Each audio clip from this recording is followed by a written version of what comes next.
დაავადებული ვარ, რომ ძიმე პროცესში გავიარეთ და საინტერესოც იყო ეს პროცესი. მე დავიწყე ჩემი გამოსვლა იმით, თუ როგორ მოვხდით ჩვენ აი ამ სივრცეში ეს ხალხი ვინც დღეს აქ ვიყავით და რას ნიშნავს ეს? აი ამის თქმა მინდოდა, თუმცა გამაჩერა მოსამართლემ, ეს იყო ჩემი სათქმელი, რომ საბოლოო ჯამში თუ კი ესე იგი ძალიან ეცემა მართლმსაჯულების სტანდარტი, თუ მისთვის ადამიანის ღირსება, თავისუფლება, თუნდაც გამოხატვის თავისუფლება არ არის მნიშვნელოვანი, მაშინ ეს უკვე გაავს დიქტატურას და შესაბამისად ჩვენაირი ხალხი ასეთი რეჟიმების დროს ხშირად ხვდებიან ასეთ დარბაზებში და სამწუხაროდ გარეთ რჩებიან ადამიანები, რომლებსაც შეუძლიათ ასე ვთქვათ, ნიღბიანებს, ამომცნობი ნიშნების გარეშე მოქალაქეებს, რომლებიც პროტესტს გამოხატავენ ქუჩაში, შეიძლება აგრესიულადაც ამის შესაბამისი ნორმა და ზომა არსებობს და ეს არც ერთ შემთხვევაში არ უნდა იყოს წამება. მე ვახსენე კიდეც, რომ ჩემთვის აი შინაგანი ემოციური დისონანსი, რომელიც მაქვს, წარმოდგენილია ორ კადრად.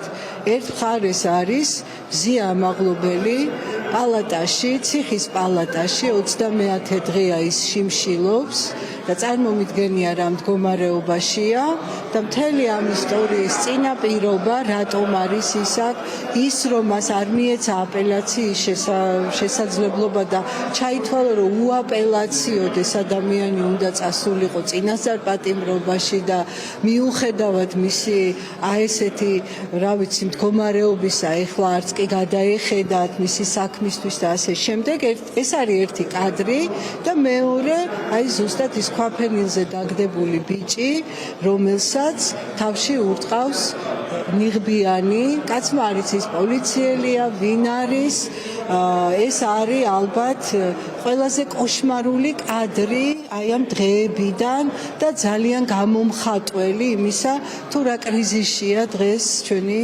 ქვეყანა.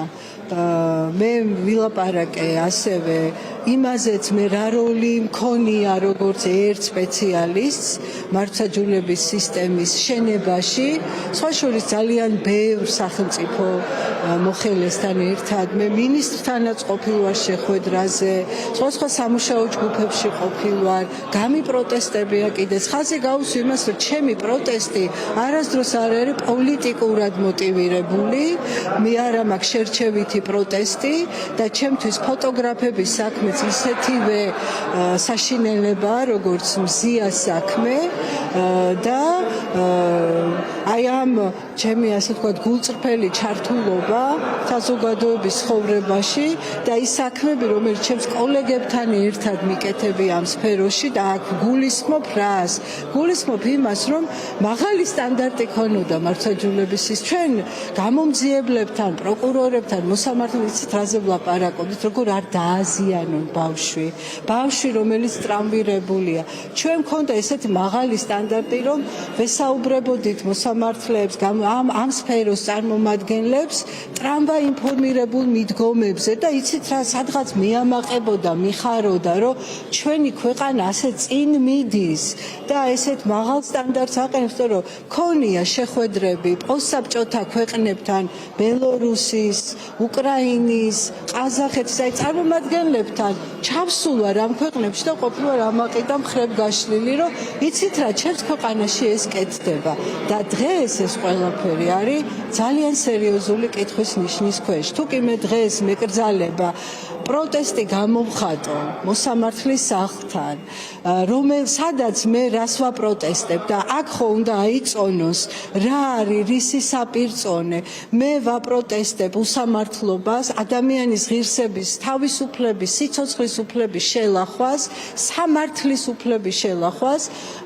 სააპელაციოს მოსამართლესთან, რომელმაც მას არ მისცა ეს უფლება და რატომღაც არის ალაპარაკო, მე სად დავდექ? იქი.